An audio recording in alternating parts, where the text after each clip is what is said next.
Olá, seja muito bem-vindo ao programa Em Foco, o meu, o seu, o nosso programa semanal que tem a intenção de focar na busca do saber, na busca do conhecimento, o seu programa de entrevistas, onde nós focamos na existência.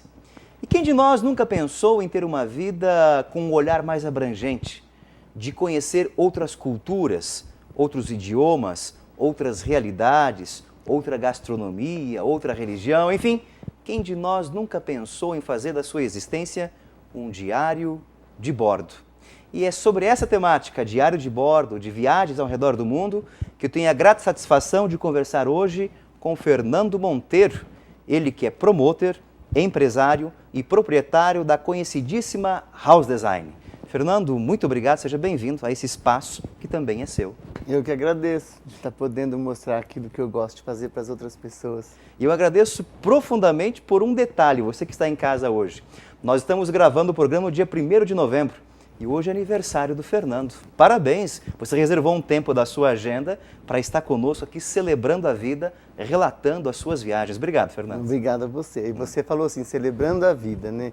E eu gosto muito de celebrar a vida, porque a vida, Deus dá um dom pra gente, e um dom é compartilhar as coisas que a gente tem de melhor com as outras pessoas. Então eu estou aqui com você hoje, uma pessoa que já é meu amigo há muito tempo, e foi uma surpresa muito grande de chegar aqui e encontrar você. Eu agradeço a presença e vamos partilhar a vida, Com celebrar certeza. a vida com as suas histórias, com as suas lembranças de viagens. Em primeiro lugar, Fernando, o que significa viajar para você?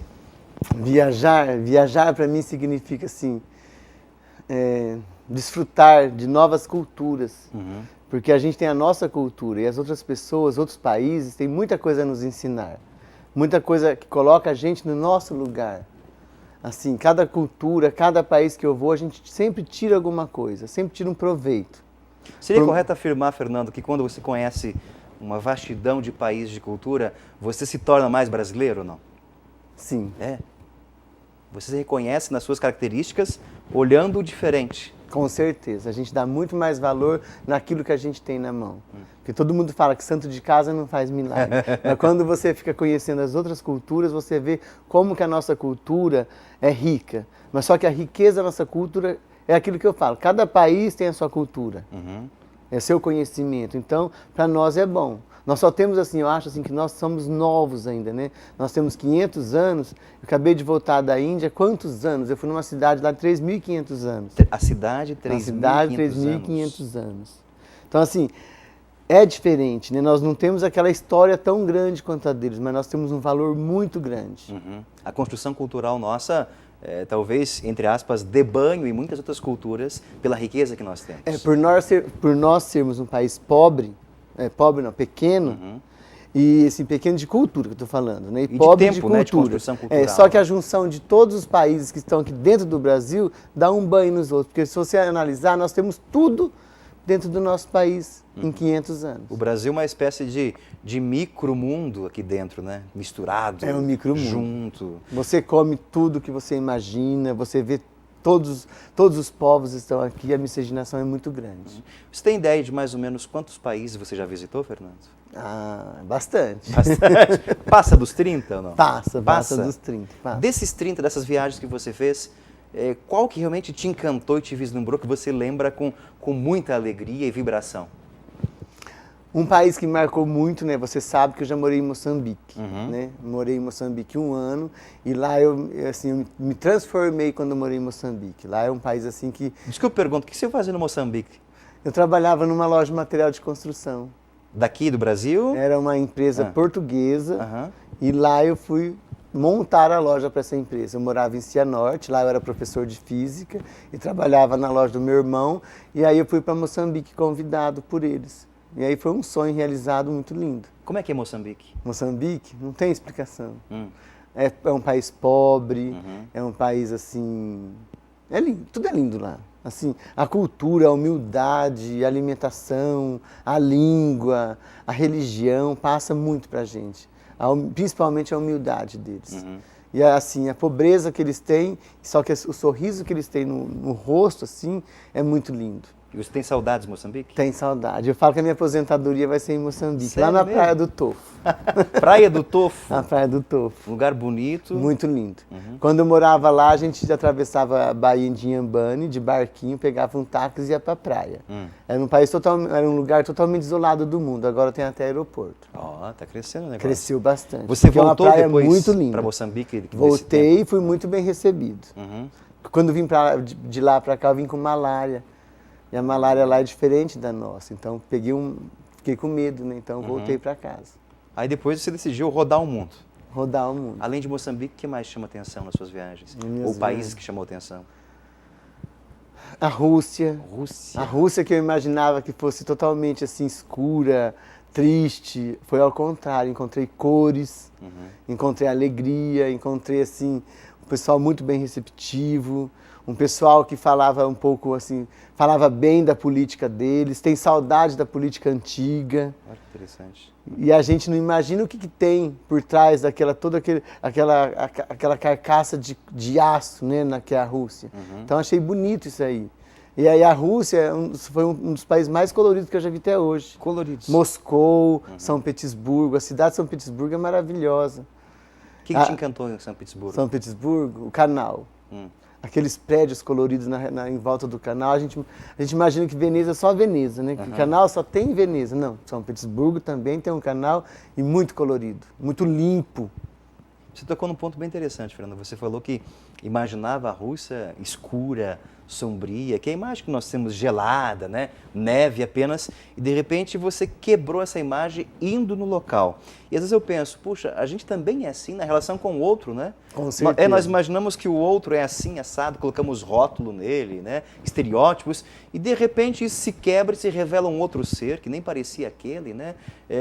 As viagens talvez trazem uma experiência pessoal para você, do teu modo de compreender o mundo também. Com certeza. É complicado, né? O ser humano gosta de rotular, igual você falou, né? A pessoa olha para a pessoa e fala assim, nossa, isso aí é estranho demais, né? É intocável, né? E essa pessoa é intocável. Ao contrário, às vezes quando você passa a conhecer as pessoas, você observa que aquilo que tem é simplesmente uma proteção. Simplesmente aquilo que a pessoa coloca para outra é uma proteção. E a Rússia, às vezes, é isso, né? Eu fico olhando, às vezes, alguns livros de viagens também, de monumentos. Eu olho aquela praça do Kremlin, aquelas igrejas belíssimas, coloridas, vermelhas, né? Como é que é o interior dessas igrejas? Você esteve lá também ou não? Estive. Bonitas? A primeira coisa que eu achei interessante é que não tem banco. Não tem banco? Não tem banco. Todos assistem a missa em pé. Em pé. Em E pé. são missas bem mais demoradas que as nossas do rito São latino. a religião deles lá totalmente diferente da nossa. Então, assim, todos em pé, muito rica, muito ouro. O Kremlin é a coisa mais linda, assim, é inexplicável. As celebrações litúrgicas são todas cantadas. Cantadas. Né? Eu sei um pouquinho Acho que disso. quem mais sabe disso é você, né? Eu sei um pouquinho. Acho que eu sou meio leigo desse lado. Eu sei um pouquinho porque lá em Curitiba nós temos algumas colônias de imigrantes. Tem pouquíssimos russos, mas tem muitos ucranianos que são ortodoxos. E a igreja ortodoxa deles também é esse mesmo esquema, não tem banco, as liturgias totalmente cantadas e dentro a decoração é belíssima, muito dourado. Não temos imagens como nós temos, né, tridimensionais, mas são ícones pintados. Né? E uma muito vez mosaico, né? E eu perguntei para um padre ortodoxo, né, por que não tinha banco na igreja, né? E eu bobinho perguntei, padre, é para caber mais gente? Ele falou, não.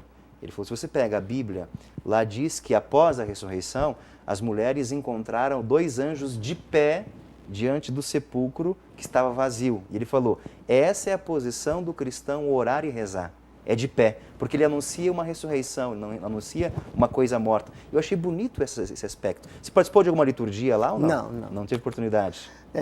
A liturgia é fechada para eles, né? Então não é para o público que está lá, porque a Rússia está se abrindo ao mundo, né? E eu tive a felicidade de pegar logo no começo, mas mesmo assim não tem a facilidade de estar se encontrando com as liturgias. Que outro país ainda que você guarda na memória que te chama a atenção bastante? Acabei de chegar da Índia, né? Índia, esse é talvez um dos Acabei de destinos chegar do da Brasil Índia e do exóticos, Nepal. né? Exótico. Como é que é a Índia? A Índia é um país ímpar. Ímpar. Eu me preparei 2 anos para ir para a Índia. Primeiro eu fui para Marrocos, conheci Marrocos, me preparei para chegar até a Índia. Porque eu acho assim, que para você ir para conhecer um país desse, você não chega e vai simplesmente. Como é que é essa preparação tua para ir para as viagens? Foi estudo, foi preparação psicológica, porque todo mundo que falava, você quer conhecer a Índia é suja, a Índia não tem alimentação. Novamente os rótulos. Os rótulos daquilo que acontece. Só que eu acho assim, existe rótulo, porque eu fui para a Índia, eu vi a Índia não com os olhos da razão, eu vi a Índia com os olhos do coração. Porque a cultura deles é muito antiga. Igual assim, você vai lá, o que eles cultuam? Cultua a vaca. Eles existem milhões de deuses, né? Então eu fui me preparando para encontrar aquela sujeira, aquele povo pobre no meio da rua. Mas a pobreza deles também é cultura. Eles não são apegados a bens materiais. É diferente. Por isso que a gente às vezes choca, né? Então se a pessoa vai lá sem estar preparada, ela vai encontrar, tá pensando que vai achar lá shopping, vai encontrar assim lindas avenidas todas iluminadas. A Disneylândia lá. Uma Disneylândia da vida, não. É aquilo que eu vou procurar, que eu falei para você, que eu procuro a cultura, o conhecimento, o saber, que agora eu fiquei sabendo mais de alguma coisa, porque você assiste, lá na Rússia assiste aí a religião, a missa deles em pé. Entendeu? Então aquilo que eu falo para você, eu fui para ver a Índia, encontrei assim, me surpreendi com a Índia. Foi muito lindo ainda, porque assim, surpreendeu. A sujeira deles eu aprendi que é a cultura. Vocês estão cultuando um animal, esse animal vai trazer sujeira para a cidade. Faz parte da consequência da cultura deles, do viver deles. A humildade, a sujeira deles não é sujeira, é a humildade, que eles não têm tanta roupa para ficar trocando, se vestindo. É um aspecto cultural. É cultural, eles andam descalços. Por que andam descalços? Para estar direto com a deusa terra, para estar passando a energia, troca de energia. Eles andam descalços, nós não andamos descalços.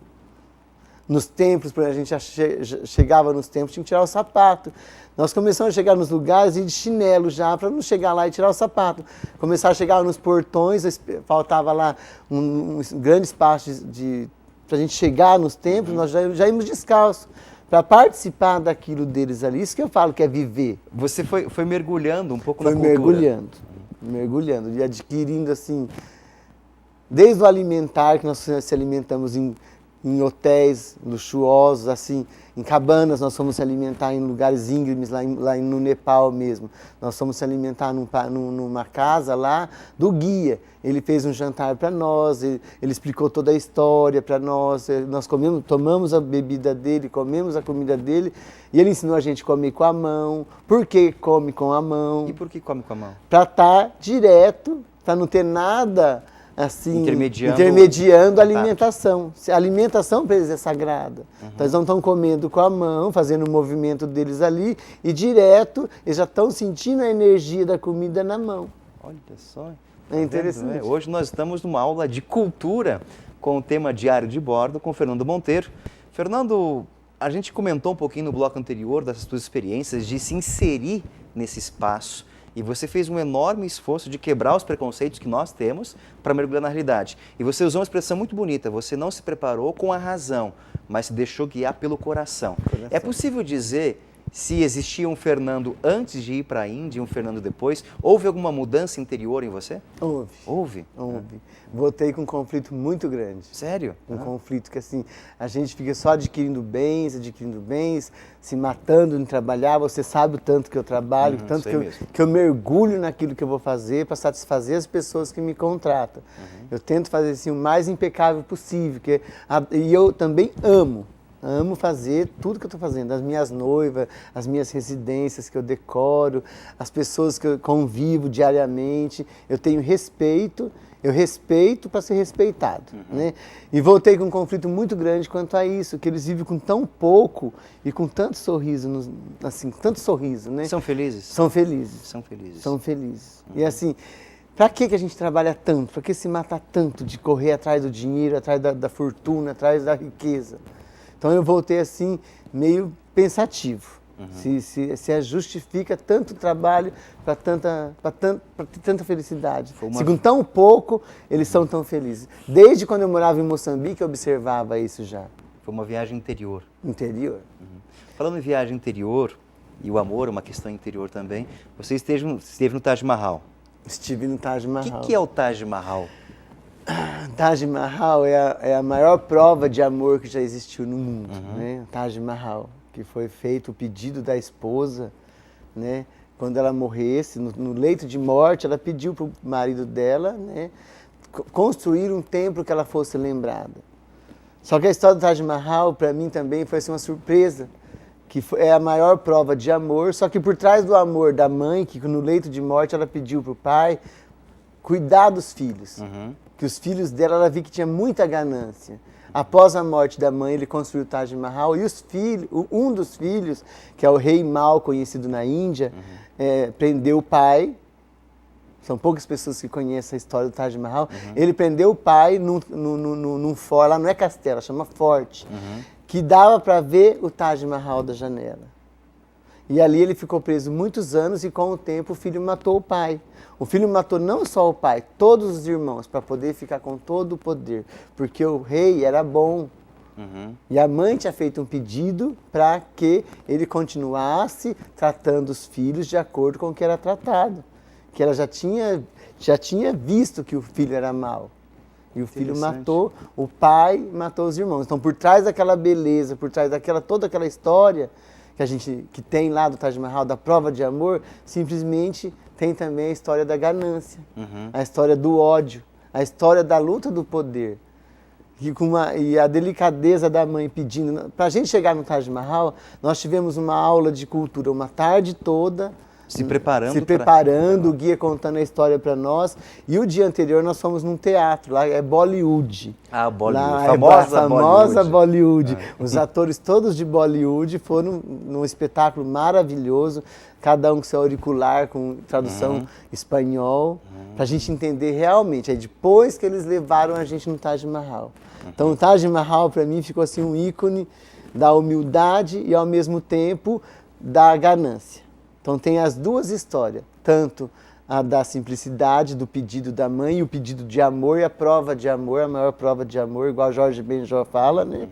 E a ganância por trás da simplicidade que teve para ele conquistar a Índia. Mas é interessante porque, Fernando, a gente pensar, o amor, ele também pode ter uma dimensão oposta a ele, que é o amor excessivo, né? Que daí eu transformo o outro em posse, em coisa minha, que é um pouquinho a história do Taj Mahal, né? Ele é um ícone de um amor intenso que supera a morte, mas essa história também desconhecia.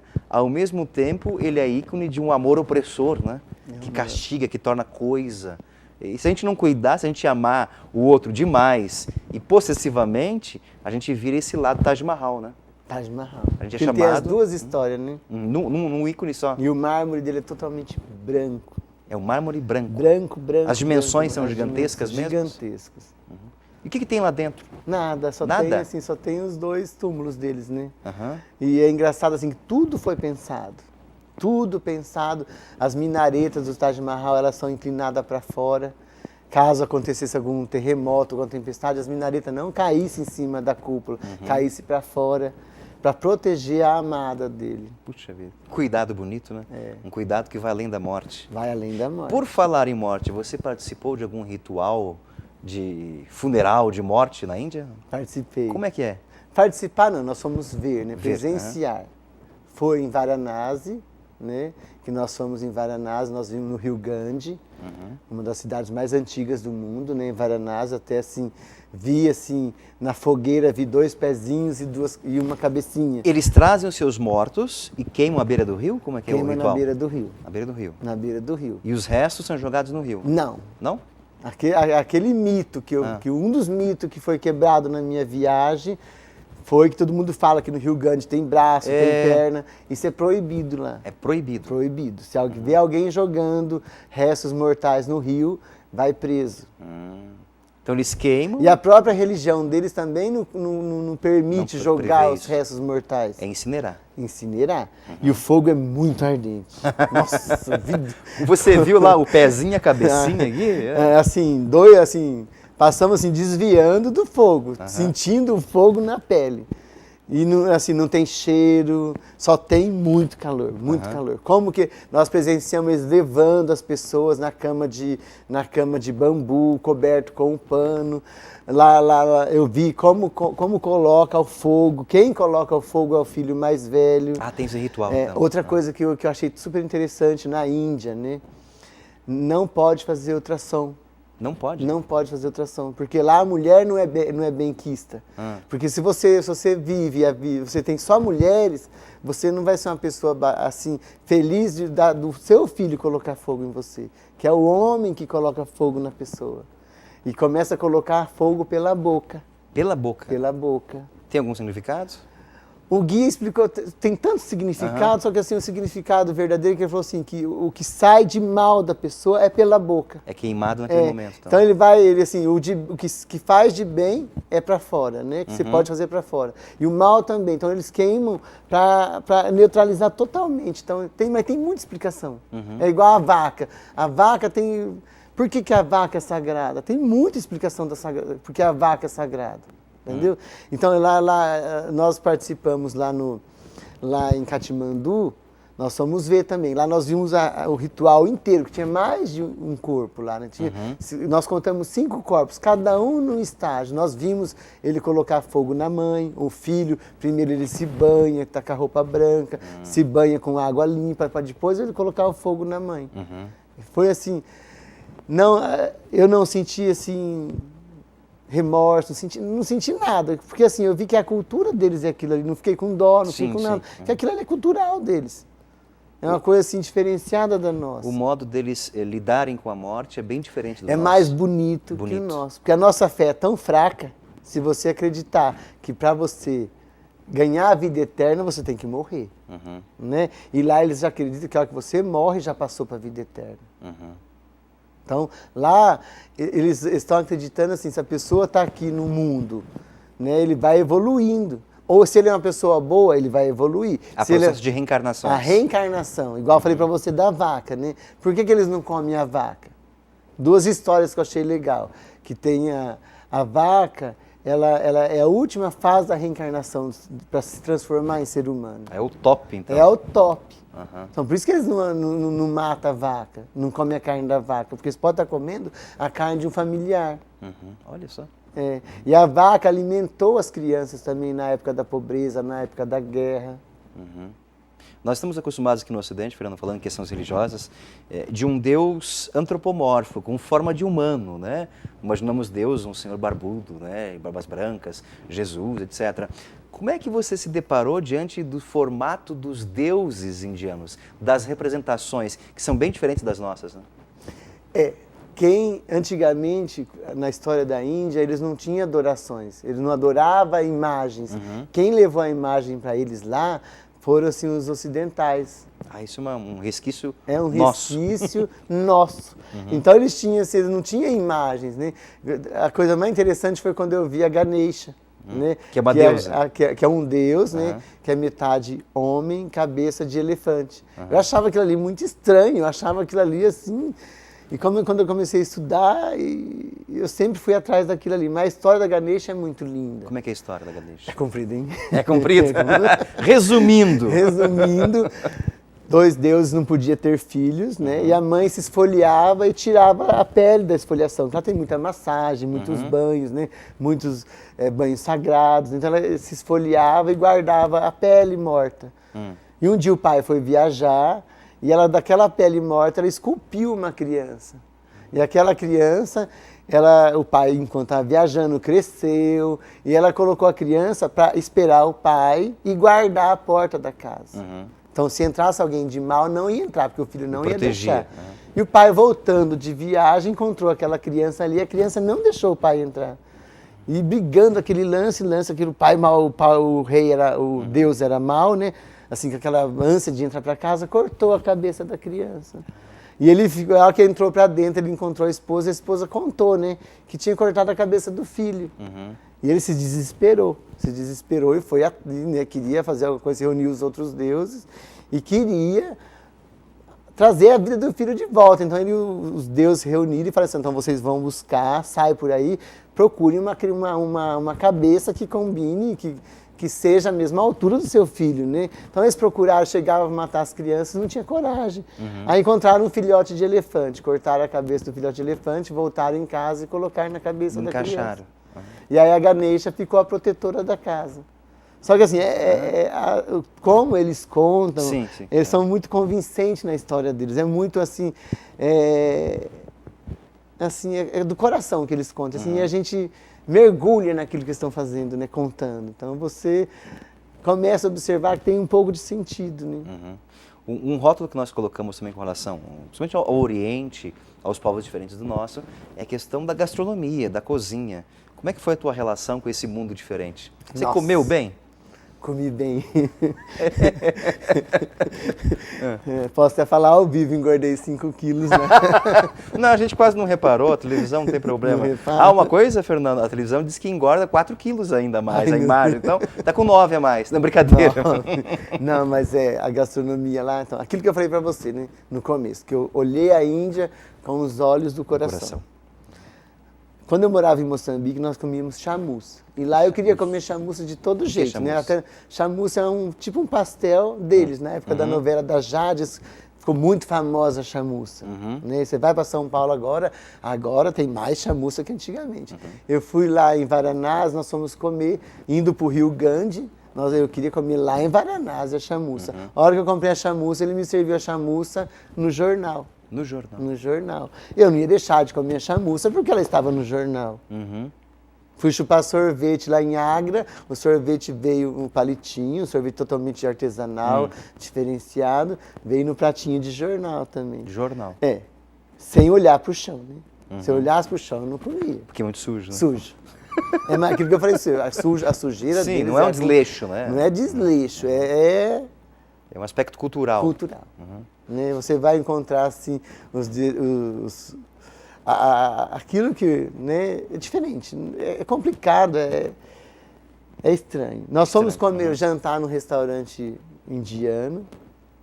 A minha irmã queria comer lasanha, que ela não queria, estava enjoada de comer já a comida lá asiática. Né? E o que aconteceu? A hora que eu pedi a minha comida, arrancaram todos os talheres da minha mesa, do meu lado. Eu achei que estranho, né? Será que não vão servir eu? Aí, além de trazer toda a comida dele, sentou um indiano do meu lado para ensinar eu a comer com a mão. Ah, gentil, né? Foi muito gentil. Ele falou, não, você vai comer da nossa maneira. Você pediu a nossa comida. Você vai entrar na nossa cultura. Nós vai entrar na nossa cultura. E eu observei que não era só comigo, era com todas as pessoas que estavam ali, sentava. No meu lado sentou uma moça, ela me ensinou, vestida, trajada de indiano, linda.